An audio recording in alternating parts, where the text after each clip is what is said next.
again.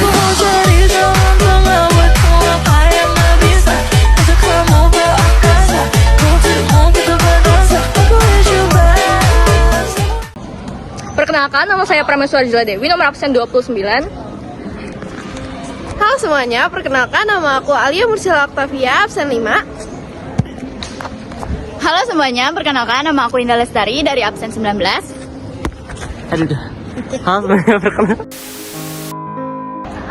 Halo semuanya, perkenalkan nama aku Muhammad Rizky Adelatia dari absen 27. Halo semuanya, kenalin nama aku Hairunisa dari absen 22. Nama saya Paul Geriru dari absen 28. Inilah dari kelompok 2. Pada kesempatan kali ini, kami akan menjelaskan tentang periodisasi Undang-Undang Dasar. Tujuan dari pembelajaran hari ini adalah yaitu mengetahui awal perancangan Undang-Undang Dasar 45 dan alur pergantian Undang-Undang Dasar. Pembentukan awal Undang-Undang Dasar 1945 yang pertama bermula dari sidang BPUPKI 28 Mei sampai 1 Juni 1945 yang menghasilkan gagasan dasar negara Pancasila. Kemudian, Panitia 9 merumuskan Piagam Jakarta pada 22 Juni 1945 sebagai cikal bakal pembukaan Undang-Undang Dasar 1945. Selanjutnya, BPUPKI menyelesaikan rancangan UUD pada sidang kedua 10 sampai 17 Juli 1945. Yang terakhir, Panitia Persiapan Kemerdekaan Indonesia atau PPKI mengesahkan UUD 1945 pada sidang pertamanya tanggal 18 Agustus 1945. Lalu, alur pergantian Undang-Undang Dasar. Yang pertama, menggunakan Undang-Undang Dasar 1945 awal dari tanggal 18 Agustus 1945 sampai 27 Desember 1949. Lalu diganti menjadi Konstitusi Republik Indonesia Serikat atau Konstitusi RIS pada tanggal 27 Desember 1949 sampai 17 Agustus 1950. Lalu diganti lagi menjadi Undang-Undang Dasar Sementara 1950 atau UUDS 50 pada tanggal 17 Agustus 1950 sampai 5 Juli 1959.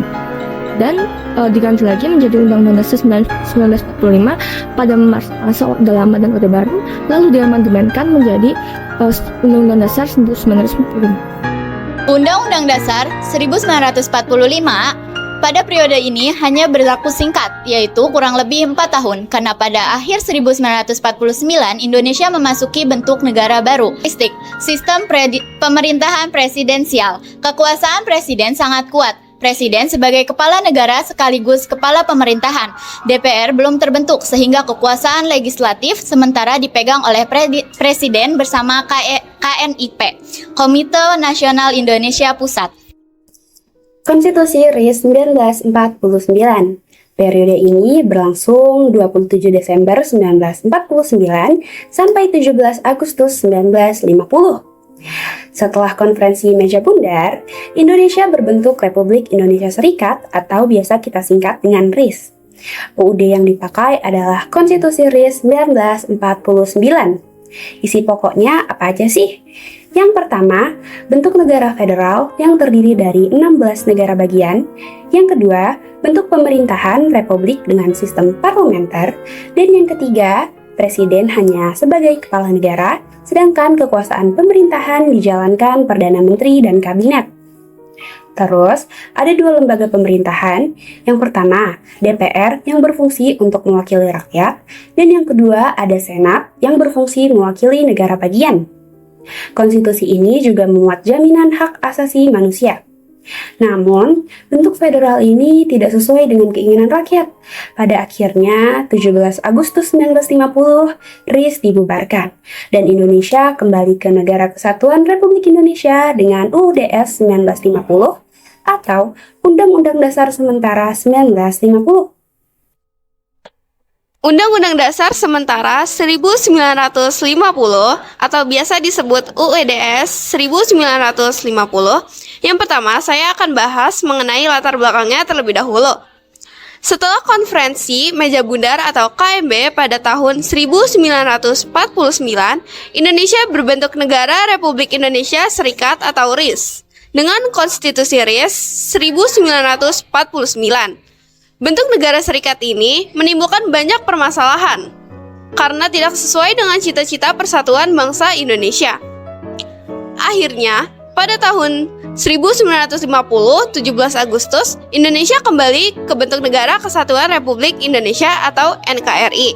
Untuk menjalankan pemerintahan, digunakan Undang-Undang Dasar Sementara 1950 atau UUDS 1950. Yang kedua, saya akan bahas mengenai sifat dari Undang-Undang Dasar Sementara 1950.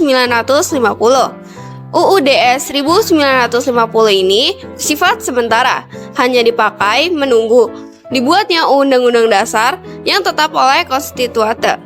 Berlaku mulai 17 Agustus 1950 sampai 5 Juli 1959. Yang pertama, berbentuk negara kesatuan. Yang kedua, bentuk pemerintahannya yaitu republik. Yang ketiga, sistem pemerintahannya itu parlementer atau Perdana Menteri bertanggung jawab kepada parlementer atau DPR. Yang ketiga, saya akan membahas mengenai ciri-ciri dari UUDS 1950. Yang pertama, kekuasaan presiden hanya sebagai kepala negara, bukan kepala pemerintahan.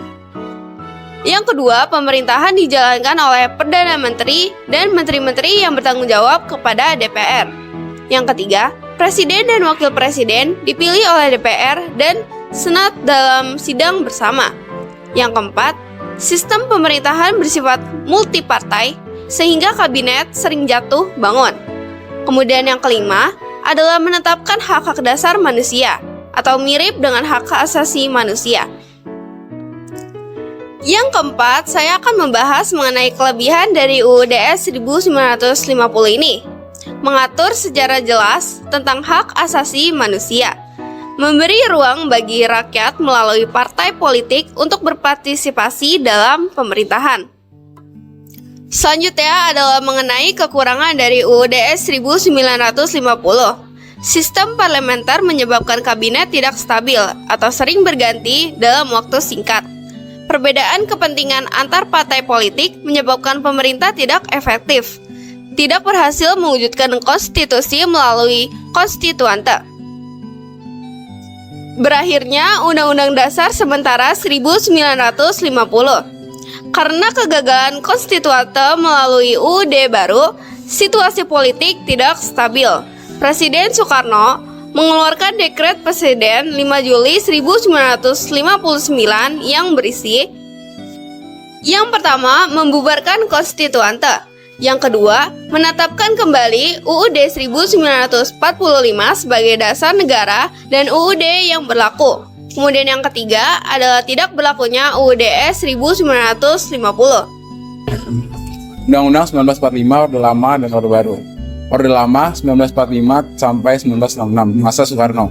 Konstitusi yang berlaku adalah Undang-Undang 1945 yang sempat diganti dengan Konstitusi RIS 1949, UUDS 1950 dan kembali lagi kepada Undang-Undang 1945 pada 5 Juli 1959 lewat Dekret Presiden.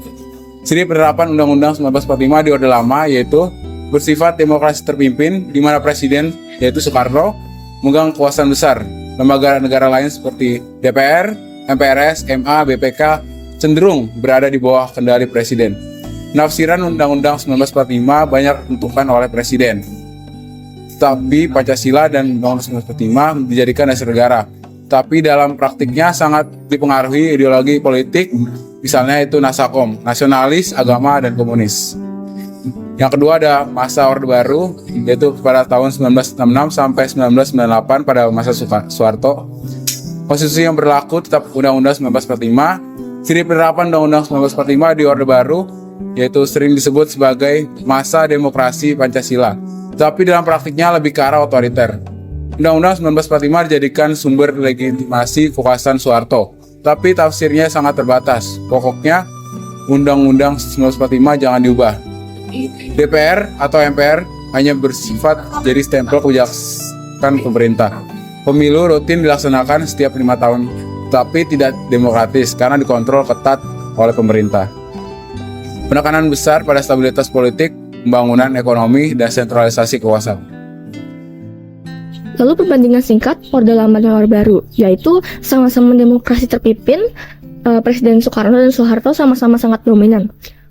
Keduanya sama-sama memakai UUD 45, tetapi praktiknya menyimpang dari semangat demokrasi dan kedaulatan rakyat yang sebenarnya diatur UUD 45.